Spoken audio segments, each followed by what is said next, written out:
Sacrifice is supposed to save the people we love. So what's the point of sacrifice if it changes nothing? Think about it. We celebrate sacrifice. We create myths about heroes who give everything for others, telling ourselves that sacrifice should be the ultimate proof of devotion. But watch Fionna and Cake, and you start noticing the devastating truth about that way of thinking. Huntress Wizard loves Finn so much that she's willing to sacrifice everything to save his life. And none of it works. Every sacrifice she makes somehow brings them both closer to destruction. So, what is really happening here? Why does love's most sacred act end up being the very thing that dooms them? To understand this, we'll start with Huntress Wizard in the moment her entire world breaks apart. Finn is dying, poisoned by a magical creature for saving Simon, and when Huntress asks Simon for what happened, the explanation shocked her. When Finn swooped in to save me, he was thrown violently into this weird thorny bush. He called it the heart of the forest. The man she loves is being killed by the very source of her magic and everything that gives her life meaning. Most people would look for help, try to fix this through some kind of normal means, medication, anything that Princess Bubblegum is doing, but Huntress Wizard isn't most people. She spent her entire existence believing that love means handling everything alone and that exceptional beings can't be with another. In her original flashback, we see exactly where this logic comes from. Huntress Wizard was a young, magical creature girl seeking magical power, being told that she'd have to cut off her hand as a blood sacrifice in order to advance to the next level. And she did it without even blinking. That's what power means to her. If you still seek power, the tooth must bite.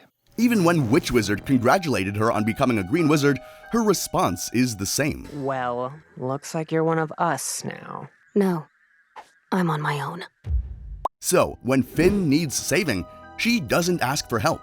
She doesn't consult other wizards or look for alternatives. She goes straight back to the heart of the forest and decides to steal healing sap, the only thing that might save Finn's life. When the Witch Wizard tries to stop her, calling what she's doing heresy, her justification is heartbreakingly simple. Look, I'm only gonna take a little. Heresy. He needs it. My friend. She overpowers Witch Wizard, and in the process of stealing the sap from the heart of the forest, she accidentally kills it. The moment the heart bleeds and dies, every green wizard in existence loses their magic instantly. An entire magical tradition of knowledge and power wiped out because she was willing to destroy anything to save the one person that she cared about. You've doomed us all. A blast tears her apart, scattering her consciousness as seeds across multiple dimensions. That is the reality of Huntress Wizard's philosophy. She handles everything herself, no matter the cost. It seems noble until you realize what no matter the cost actually means and meant for both her and the people around her. It already kicked off Fionna and Cake by destroying the source of power for everyone like her. But that's nothing compared to what she gives up next. Scattered across dimensions as a helpless seed, Huntress Wizard faces a choice that reveals the true depth of her devotion. A mysterious but familiar voice asks her, "You wish to leave this place, little homie?" Yes! You just gotta choose which direction you want to grow. she could go anywhere in the multiverse where her seed landed. She could grow back into her original form, restore her power, return to her world as the person that she was. But then everything changes when she hears Simon mentioning Finn. I'm in the ambulance with Finn. And she chooses to grow her seed in Fionna's world, a world without magic where she'll exist as a defenseless houseplant, just to stay close to any possibility of helping Finn. But there's one more sacrifice coming that'll make all of these look pale in comparison. In The Bird in the Clock, Finn is still dying. Despite everything Huntress Wizard has given up, he's still slipping away. And now, the Cosmic Owl appears to deliver Finn a croak dream. I gotta give Finn a croak dream. For those unfamiliar with the Cosmic Owl, when he shows up in your dreams, those dreams become real. If you die in those dreams, that means you die in real life. So, when she learns he's planning to give Finn the dream that's going to end his life, she becomes upset and starts shooting arrows at the Cosmic Owl. Apparently, he's vulnerable to arrows. Oh! I'm just doing my job! Cosmic Owl! She chases him through multiple dream realms, and when the Cosmic Owl tries to explain that he doesn't have a choice in delivering these croak dreams and that he's just the messenger, Her response shows just how far she's willing to go. Listen, I don't have a choice. I'm just the messenger. Then I'll have to croak the messenger. She's not willing to sacrifice herself anymore. She's not willing to let Finn slip away. She's willing to murder a god in order to save him. Which she does. Kinda. The cosmic owl flies directly at Huntress, who has a spear pointed at him, ending his life. In self-defense, of course, right? Well, she breaks the most fundamental cosmic law because she's convinced that her love makes her above any rule and she can't foresee the consequences of this. So here's where things get even worse. Right after she commits this cosmic crime, Finn approaches her in the dream. Huntress tells Finn that she's going to save him. He looks at her with genuine love and says, But I'm gonna save you. I love you, Huntress. Huntress Wizard says nothing in reply and just walks away. She's just gotten exactly what she's sacrificed everything to hear. She wants Finn to be alive and well and to love her, but then she can't give it back. When faced with the actual moment of connection, the love she's been fighting for, she locks up completely. This can't be about Finn in the end. This is about the process of helping him, of giving up, of sacrificing herself and everything else to save someone she loves, but whom she can't tell directly. Even when Fionna suggests to Huntress Wizard to open herself up for Finn, it doesn't work. Huntress, you should let him know what he means to you. I'm gonna remove my hands now.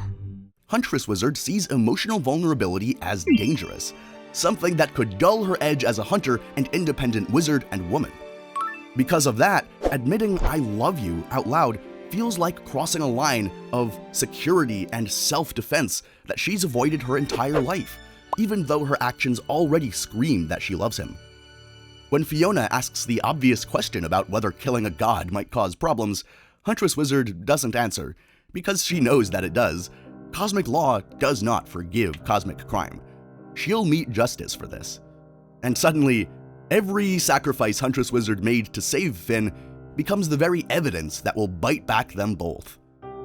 In The Insect That Sang, Fionna and Huntress Wizard are suddenly enveloped in a blue bubble and transported to the Hall of Judgment, a cosmic god court where they're formally charging them with murdering the cosmic owl. You Sheilas are in the Hall of Judgment.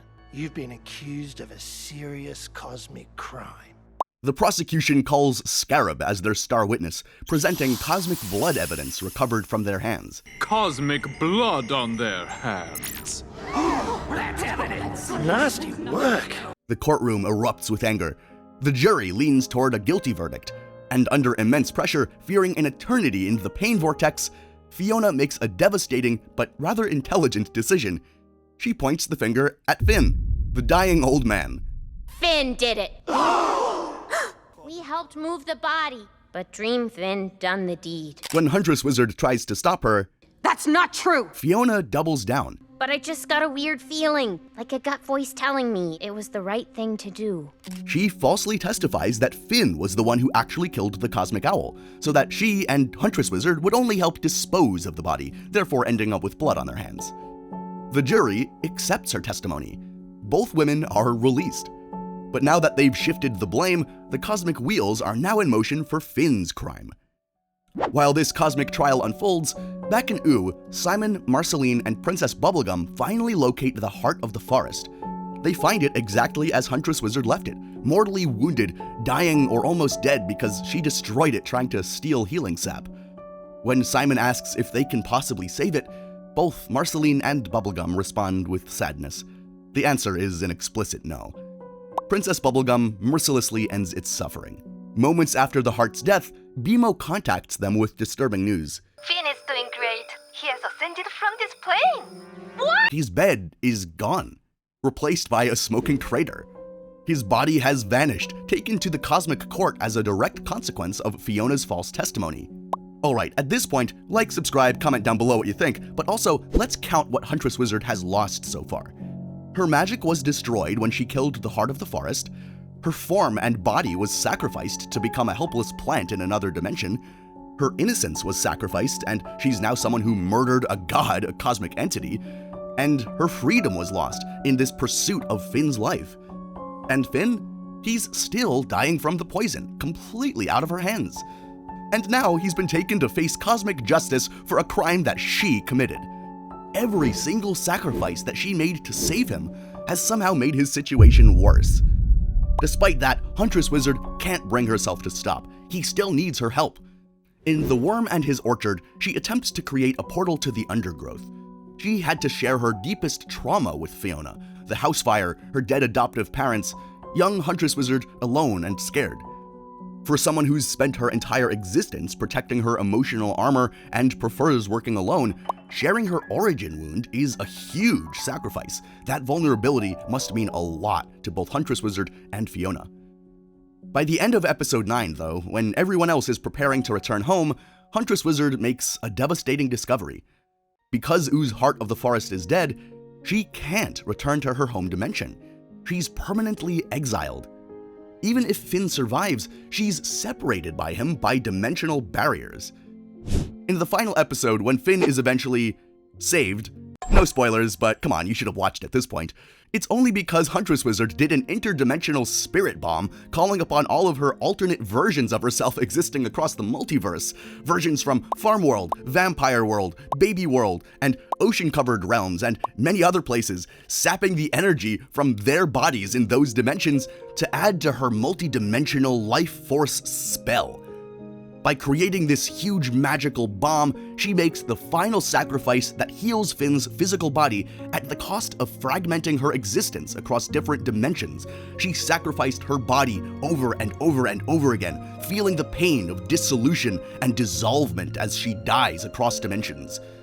And what makes Huntress Wizard's story so devastating is that she did everything right by love's logic.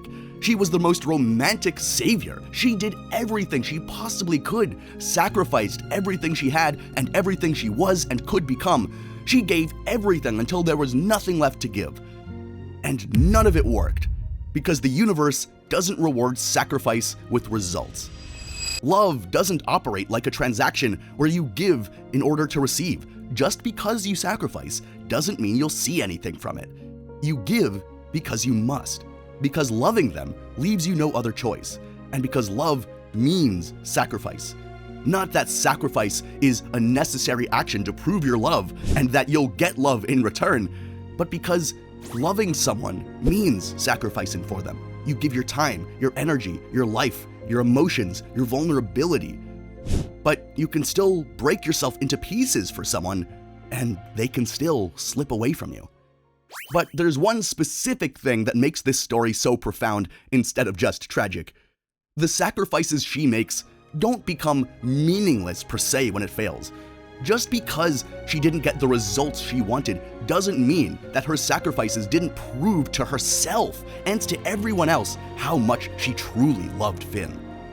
What Huntress Wizard teaches us is that true sacrifice is measured by the willingness to give everything, knowing you might save nothing, and doing it anyway.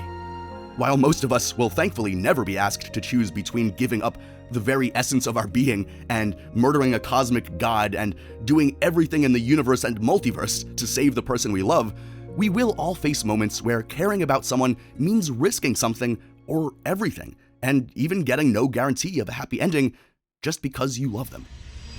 In the end, we're not judged by what we managed to save or by the physical results we get. We're judged by ourselves and by our loved ones and by the people around us by what we were willing to lose trying. By being willing and active in our love and sacrifice, we prove that we love the other. Not that sacrifice is something to pursue or even endorse, but it is a strong method to show love for someone. And if Huntress Wizard's story wasn't sad enough for you, wait until you see what happened to Prismo in the Season 2 finale. Click here to watch that. Remember to like, subscribe, comment, and ring that bell. We appreciate you so much. Thanks for watching. We'll see you in the next video.